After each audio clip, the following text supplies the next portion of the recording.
What would you do with $1 million? These are the kinds of questions I actually ask every day because I work in philanthropy. The community foundation that I run, we have a lot of flexible dollars to give, so I walk around town figuring out where to spend it. It is a great job. And about 6, 7 years ago, I went all over town asking people, what would you do with $1 million? And I meant it, because I had $1 million to give. It wasn't a joke. And over again, I got 2 answers from people.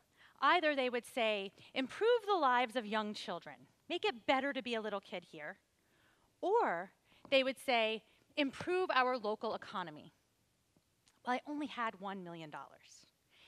So I had to think hard. And after a while, in talking to people, I found where those 2 things connect. And they come together in the concept of school readiness. Because if you do a lot of stuff with young children to make them ready for kindergarten, you're making their lives better when they're very small. And what we know is when people are ready for kindergarten, they do better the whole time they're in school, and eventually they become a really educated workforce for you. So I thought, okay, that will improve our local economy. So I set out to solve that, to somehow do that with $1 million in Chemung County, New York. Now, I love data. Trust me, by the end of this talk, you'll understand just how much I love data. And I looked at some of the data we already had right in front of us. And I'm embarrassed to say, but Chemung County has about a 40% dropout rate, which is terrible. It's terrible. It's even worse when we look at our African American males.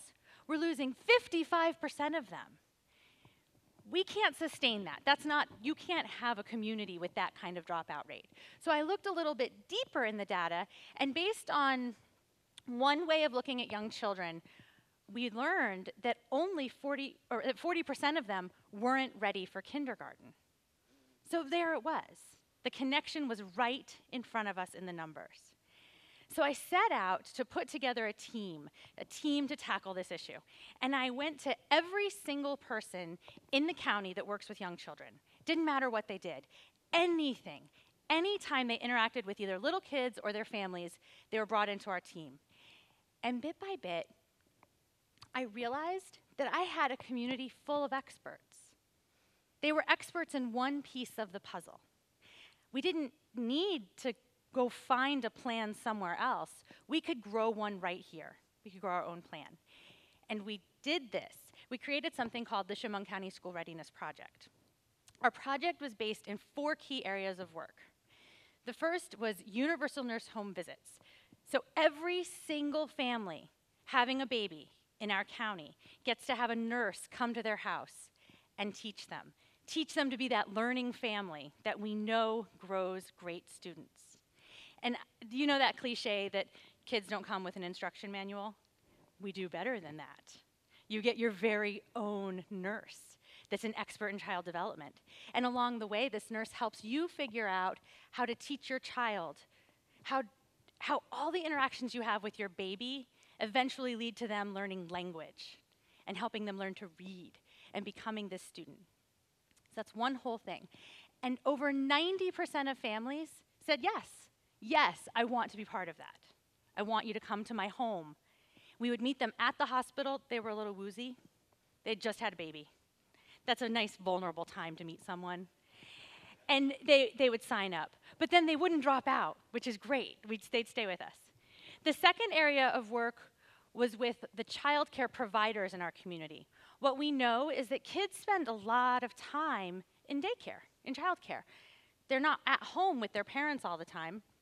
So we made sure to provide training so that we could increase the quality of care available.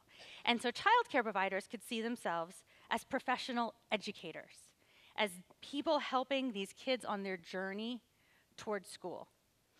We also had to do some work in pre-K. We like to use the letters UPK, which means universal pre-K, but until we did this project, it wasn't universal. It was catch as catch can. We worked with school districts to make sure we meant that there really was a pre-K slot for every kid. The third area of work was much more formal parent education, so that as parents went out to classes, we were actually offering classes they wanted for the first time, at times that were convenient to them and in areas where they lived. Parent education used to be very scattered. There wasn't a plan. Now there's a strategy behind it. And the last area of work is in healthcare. We made sure that all the pediatricians were giving the message we were giving to them through nurse home visits, parent education, and childcare.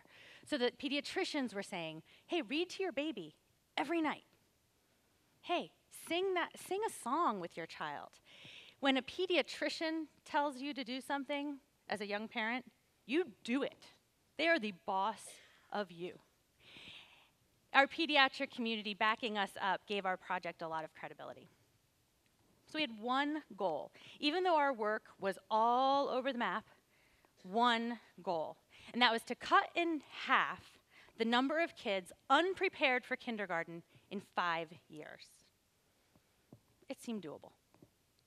We knew we needed to evaluate this project, though, that simply providing the services, we'd never know if it worked. So we set out with Columbia University by our side to do a baseline study. We wanted to check in on kids before we had all these services available to see, okay, what are the numbers? We also needed to look at them in a much more holistic way. When I mentioned that 40% of kids were unprepared for kindergarten, that was based on one little slice of childhood, on did they know the alphabet? Yeah, that's such a tiny part, really, of being ready for kindergarten. So with Columbia, we created a baseline study. We created a way of looking at kids and measuring readiness based in 8 domains. And 4 of them are the classical cognitive stuff you're thinking of. But then we had this other half of our domains that were all about soft skills. We call them non-cognitive skills. Hey, can these kids get along in a group? Can they listen to directions? Can they raise their hand? Can they control their temper? When we looked at kids in this much more holistic way, in all of these 8 ways, we realized our problem was much worse than we thought. Instead of 40% of kids not being ready for kindergarten, only 47.5% of our kids were ready for kindergarten. We really didn't know what to do with ourselves for a day or two. I can tell you, we stopped and pondered giving up, saying it's too big. But about a minute later, we realized we are failing half of the kids in our community before they even get to the starting line. And that's unacceptable. We can do so much better in our community. So we dug in and we worked really, really hard. And we worked together. All those people that started out as colleagues and acquaintances and, oh yeah, you work nearby me, over 5 years, they became dear friends of each other. No one backed away. When we had turf wars, when people argued over words and over money and over thoughts, no one gave up. Everyone shared and collaborated and said, this is bigger than any one organization, any one person. And it was really the people part of this project that sustained it. It wasn't anything else. This project is the people who do it. So you might be wondering what happened. I was for 5 years. Pins and needles, wondering what happened. And so we repeated that baseline study. We looked at those same 8 domains 5 years later at the incoming kindergarten class in 2011. And we learned something astonishing, that our project actually worked. There is something in the special sauce of nurse home visits, child care trainings, UPK, parent education, and pediatricians being on board that does change your community and makes kids ready for school. Instead of 47.5% of kids being ready for school, now 68.6% are ready. Thanks.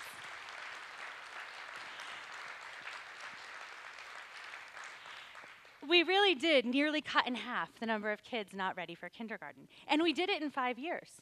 And we're still doing it. We're still doing this work every single day. And we learned a lot more because remember, I love data. And now I have a team of researchers that are doing data for me all the time. So I can slice it and look at it. So, for instance, we learned that not only did we make more kids ready in a general sense, we made a lot of kids really, really ready. Back in 2007, about 14% of our kids scored a 0. They weren't ready at all. They could neither raise their hand, nor control their temper, nor recognize the letter A. They couldn't do any of it. And about 14% of kids were completely ready, practically ready for first grade. Well, in 2011, when we looked at the same part of the data, we found that less than 6% of kids were scoring a 0. We dropped that way down, and I was so happy to see that. But I was even happier when I turned the page, and I literally did turn the page to see the next part, that over 28% of kids were scoring an 8. We shifted the entire dynamic in our kindergarten class. And I think about what that means for a teacher. When you stand in front of a room and you've got the same number of kids completely unready to be there, and the same number of kids getting bored, you have an unbelievably challenging task to teach them. But when you have lots of kids really ready and only a few kids that need that extra attention, everybody wins in the room. We also learned that we can help every single kind of family. Back in 2007, kids whose parents have a bachelor's degree or higher, about 68% of them were ready for kindergarten. And that was good. That was our good news. That was the brightest part of our baseline study. But when we repeated this study, we saw that that group, over 84% of them are ready for kindergarten. Huge gains in our kids that were really coming in with the most to start with. But my favorite piece of data is this one. In 2007, kids whose mother had not finished high school, only 39% of them were ready for kindergarten. And that just felt like okay, that's how it works. That's life. In 2011, our kids in Chemung County who have a mother who didn't finish high school, over 75% of them were ready for kindergarten. Thank you. Yeah, I know. We learned that we can, with a bold and deliberate plan, we can absolutely change our community. And we don't have to repeat this stuff every generation. Mothers who were really scared of school was a bad place for them, they're not passing that on to their children anymore. In fact, the exact opposite thing is happening. Through the nurse help and through this community support, they're saying school is going to be wonderful for my children. My child is going to be at the top of their class. I'm going to make sure that's the truth for them. That wasn't the truth for me. So here we are, looking to the future. And I think back to where I started, and I thought my question was how I spend $1 million. I have much better questions now. For instance, I think about what will Chemung County be like in 30 years? What will our community be like when these kids are running the show, when they have my job? What will it be like when they're parents? When we get to reap all of these benefits generation after generation? And I realized that we stumbled onto something much bigger than school readiness. We accidentally made Chemung County the best place to be born. Thank you.